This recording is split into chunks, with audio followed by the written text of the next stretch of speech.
So this is Andorian Soup, or Sci-fi Shipyards, if you follow me on various places on the internet. This is my Lego USS Enterprise build. Now, this is a 4-foot long structure, which I built over the course of the year and throughout lockdown, and has taken considerable time and a lot of brain effort to put together. Well, you've done something positive during the lockdown.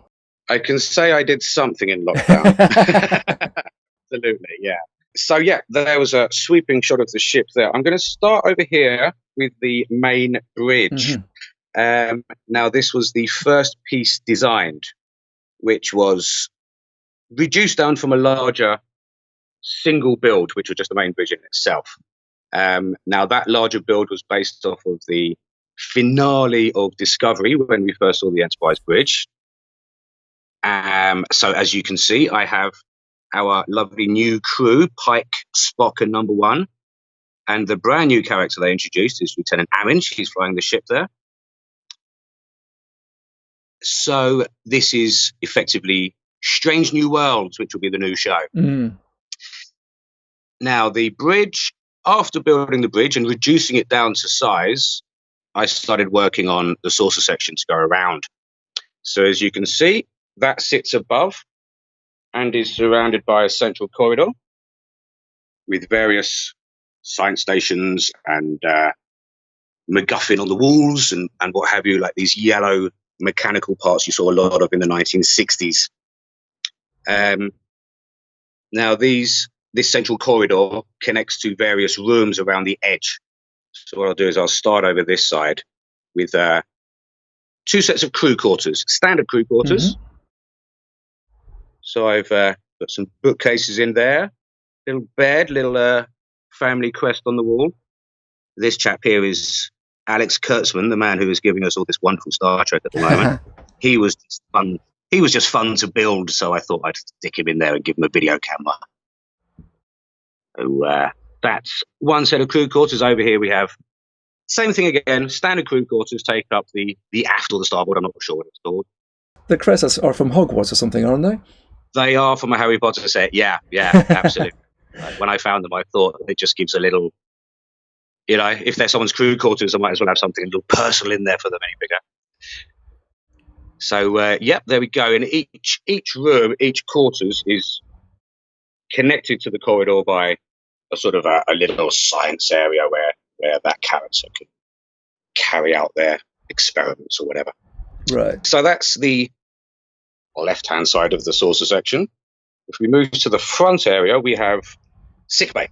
Now, sickbays, there's a lot of creative license here because the original 60s design had these large orange chunky beds, which I did originally build one and found it was just too large for the build. Right. It was too chunky. It came up because the walls are quite small, so it didn't quite fit together. So what I did was I replaced them with your modern style surgery beds, which are a lot smaller. And of course, we haven't seen the new sickbay design for the new show, so I'm imagining it to be slightly more modern. So I'm just sort of trying to preempt it there.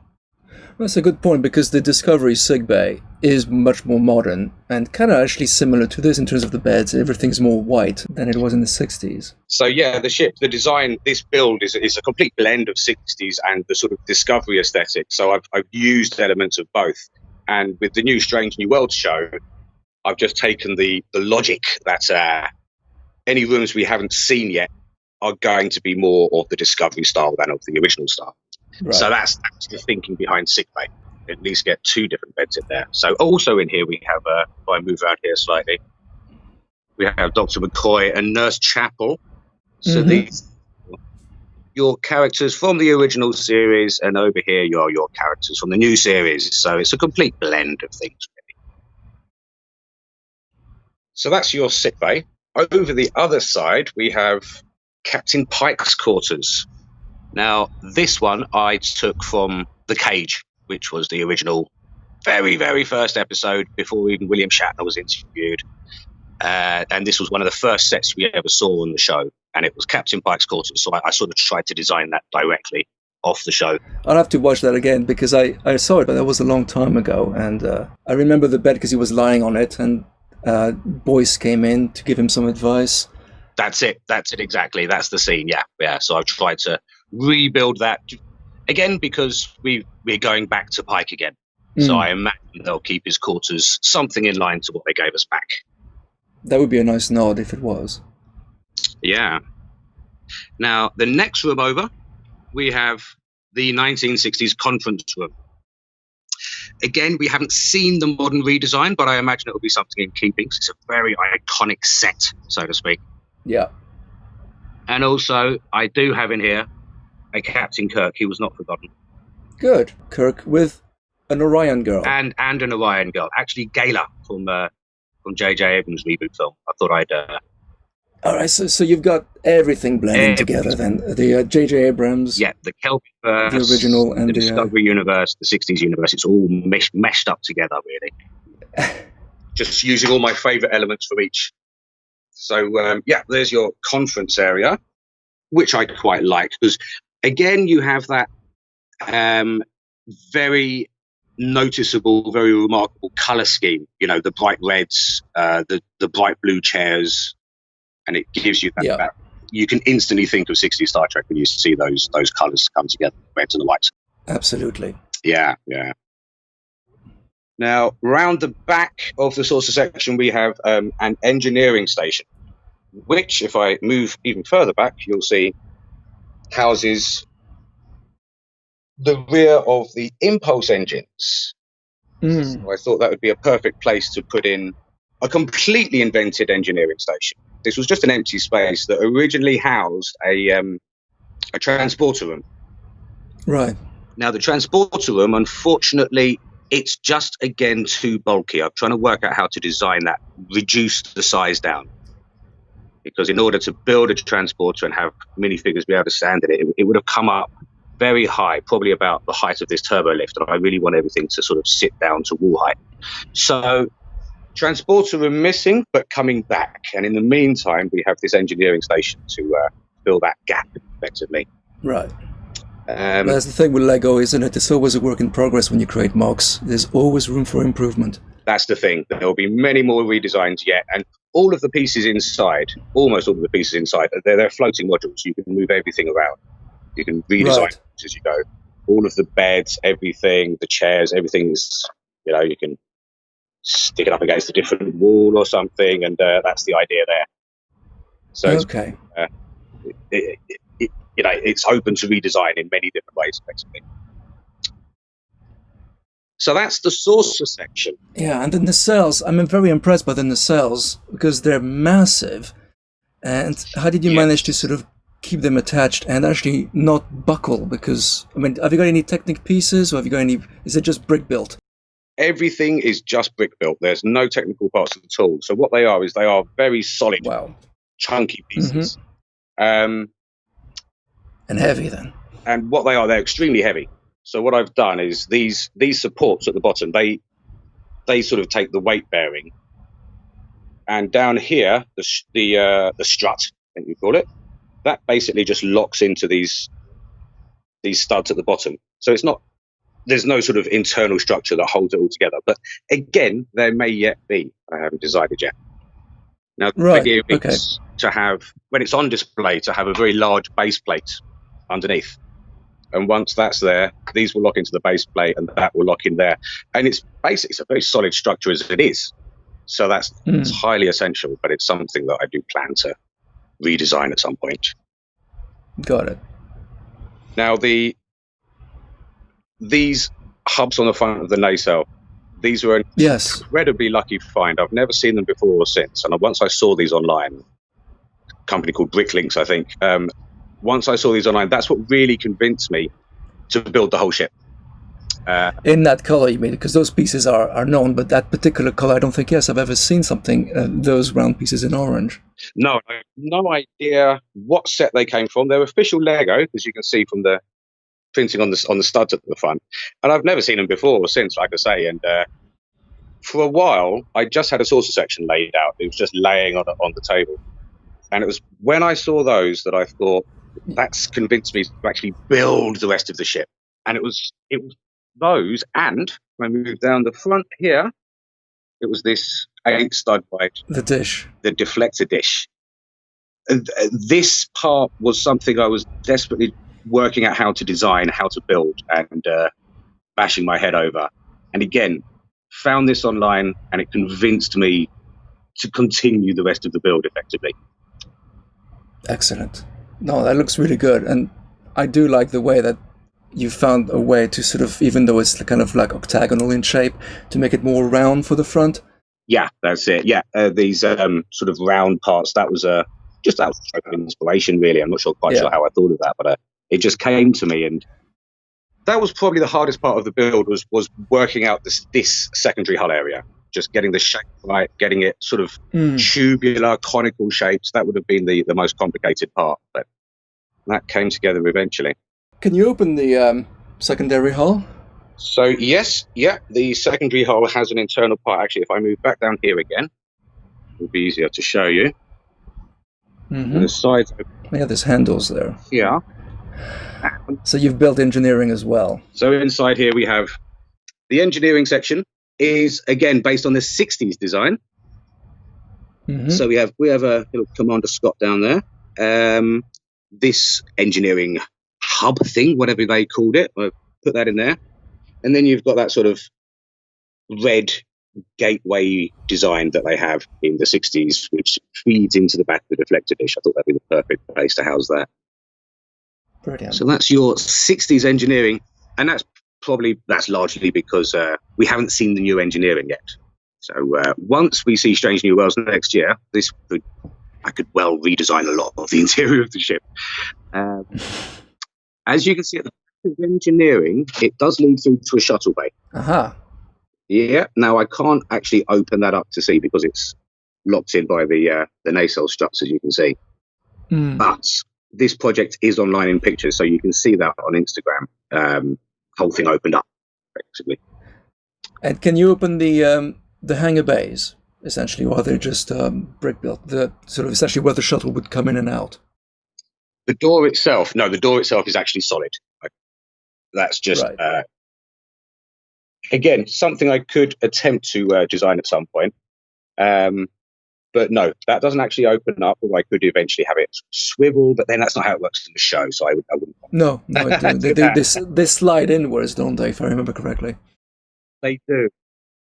It sort of like slides out. Yeah, that's it. Yeah.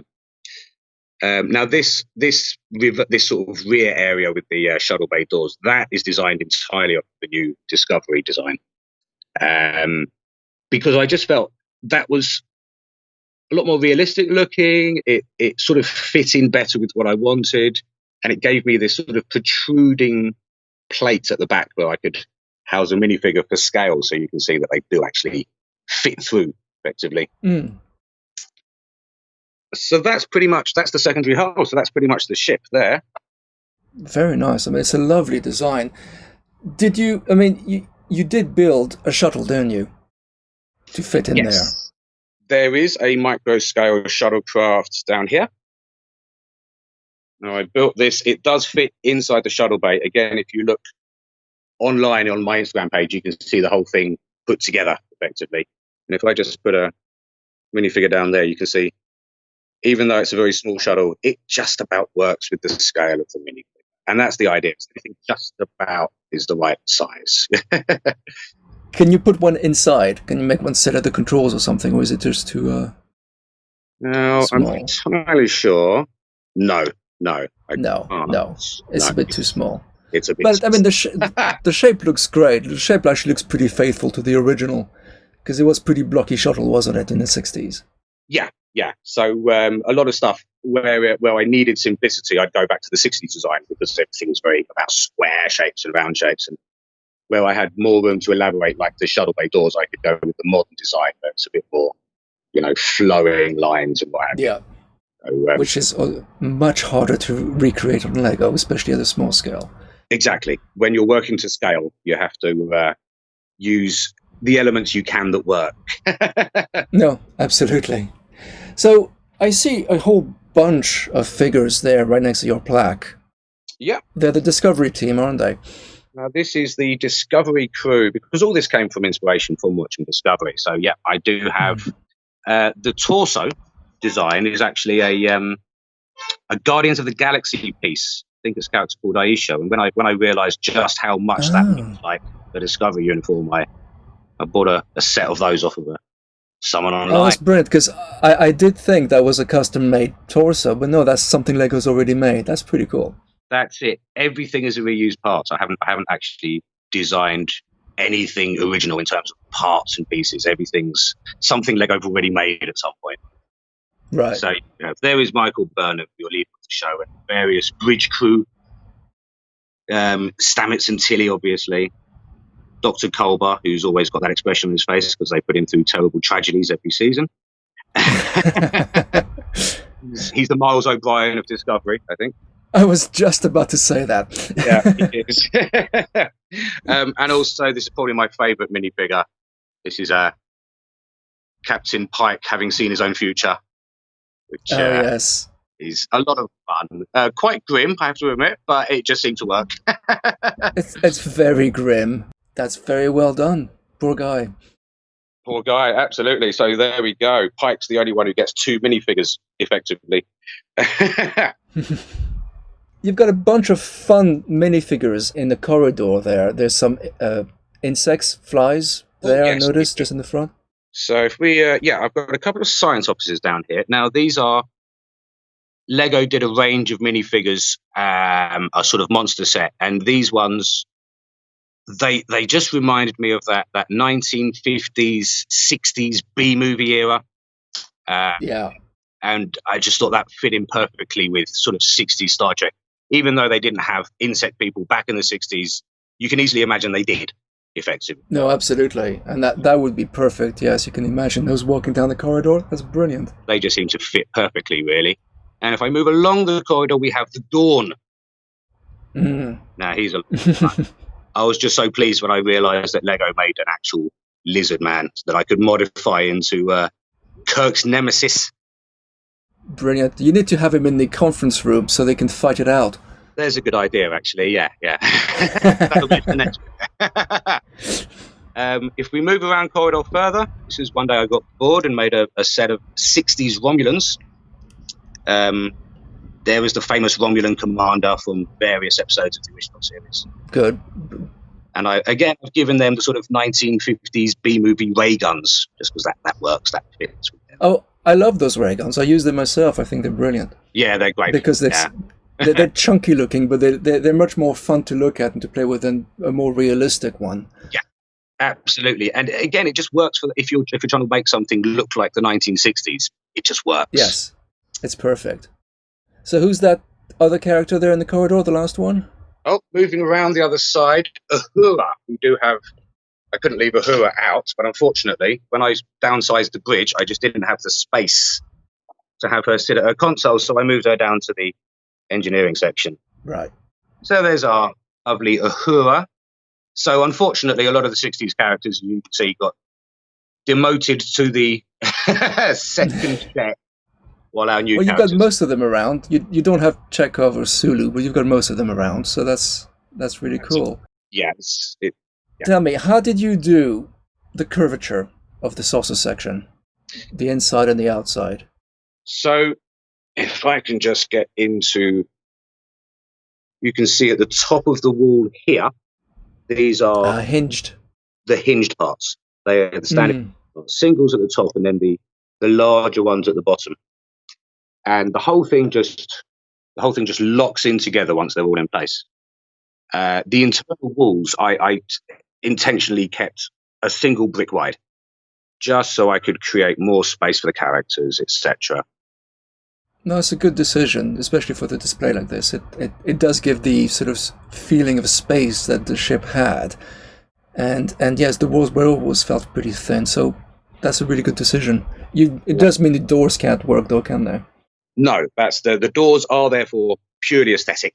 Well, at the moment, unless I just do another redesign at some point. But yeah, therefore, now I did again keep that sort of iconic 60s bright blue doors. Everything's very punchy and colourful. Yeah. Very nice.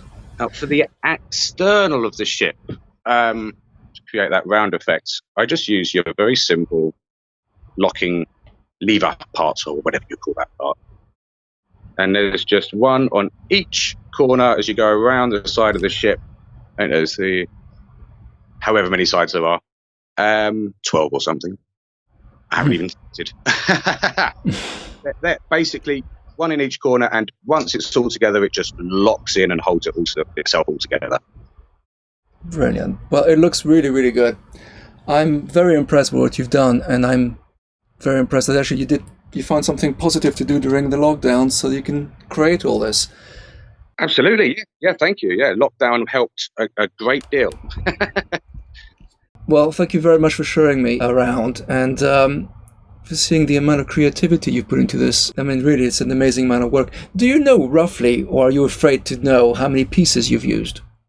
I haven't the faintest idea. I haven't even tried to work it out because it just happened organically. There was no initial drawings or sketches, or I didn't use a digital designer. I just slowly built as I went, and I never really counted parts. So I haven't the faintest idea, to be honest. People have asked me for instructions, and again, I've said I wouldn't even know where to start. I will at some point learn the digital software. It's such a large piece that, I know, instructions. I mean, it would involve you having to recreate it all completely digitally before you could do instructions. It's not really feasible. Exactly, yeah. It's too large for that. Well, thank you very much for showing it to me. That's absolutely wonderful. Thank you.